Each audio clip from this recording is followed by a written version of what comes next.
Number one, get the right perspective. If you feel like that you have forfeited the dream for your life, you need to see your life from God's perspective. I need 2 volunteers. These 2 right here, just because you're close.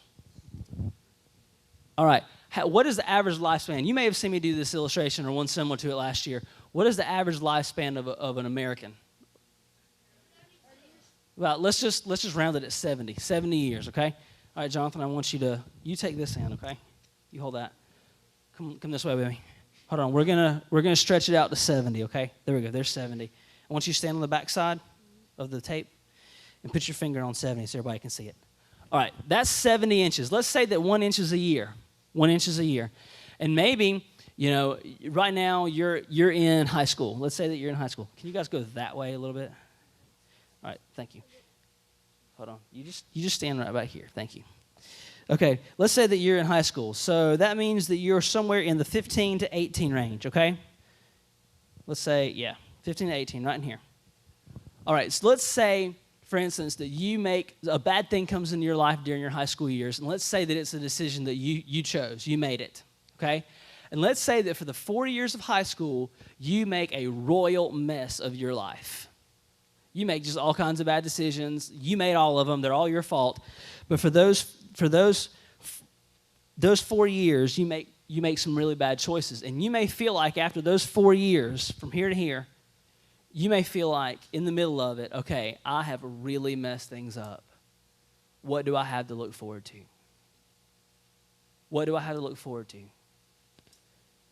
In the perspective of 70 years, how big is that season? It's tiny, isn't it? It's very small. And yet, the decisions you make in any season of life can impact the rest of your life. But we need to get some perspective. We can't let that season define who we are for the rest of our lives. And let's say that you really mess things up and you start when you're 12 years old, you're in the 6th grade, you start hanging with the wrong people and rebelling against your parents and being a smart aleck to them. And for all of middle school and high school, you start going down the wrong road and you make a real bad mess. Okay, so a little more time. In perspective, it's not that big of a season. All right, let's say that you go from 12 to 25. You spend all of college and the first part of your young adult life making mistakes. For 13 years, you just really, really, really royally mess things up. Still, in perspective with the rest of your life, it's one small season. One small season. Yes, that season makes a difference.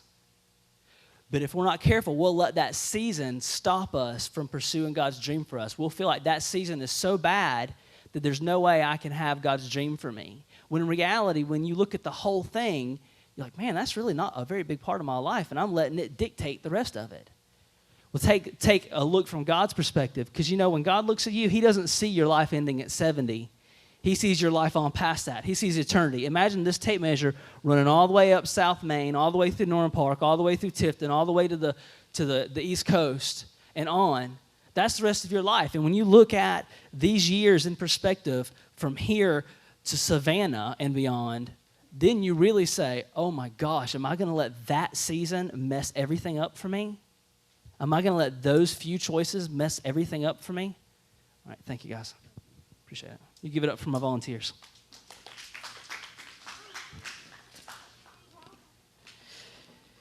I want you to grab a hold of this. I want you to grab a hold of this thought.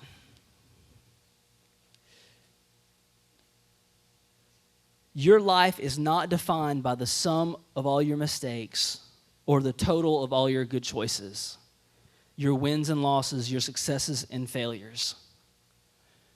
Your life is not defined by the sum of your mistakes. I want you to hear that.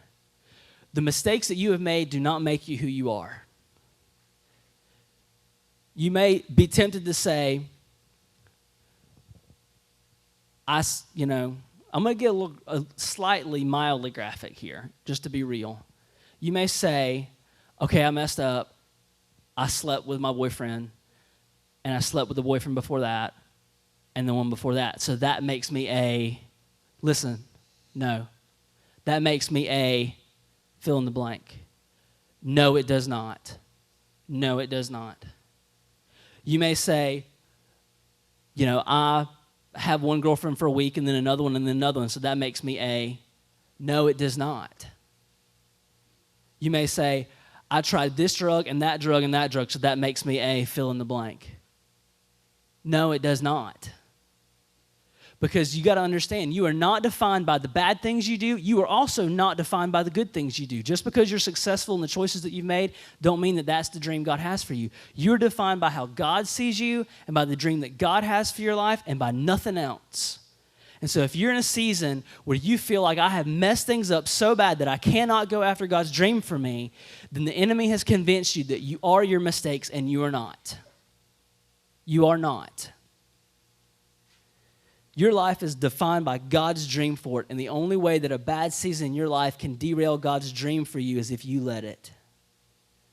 And that takes us to the next point. Number one is get the right perspective. You need to see your life the way God sees it. And secondly, you need to get over the pity party. We got to get over feeling bad for the choices we've made. And I don't mean that like that we shouldn't be repentant or remorseful. I mean that to say we don't need to just stay in a bog about it and let it keep us there. If you feel that you have forfeited the dream for your life, you need to take your eyes off of yourself and get over the pity party. When things go wrong, it's easy for our attention to zoom in on one thing. One thing, me. Oh, look at me. Look at the mess I'm in. And when we look at ourselves and ourselves only, it's hard to see what God's doing around us. You guys know my little girl Zoe. When she's just started to really talk well, and one of the first things that she said consistently was, me. When she wants something, she'd point and say, me. Or when she wanted attention, she'd say, me. And that's the way we live most of our life, especially when we feel like, oh, I've ruined it now. Now it's just all about me. I'm not worried about anybody else. And this is another thing about Zoe is that she's still, she's a toddler, so she toddles. I mean, she doesn't walk real well. And she'll be just hauling after Lexi.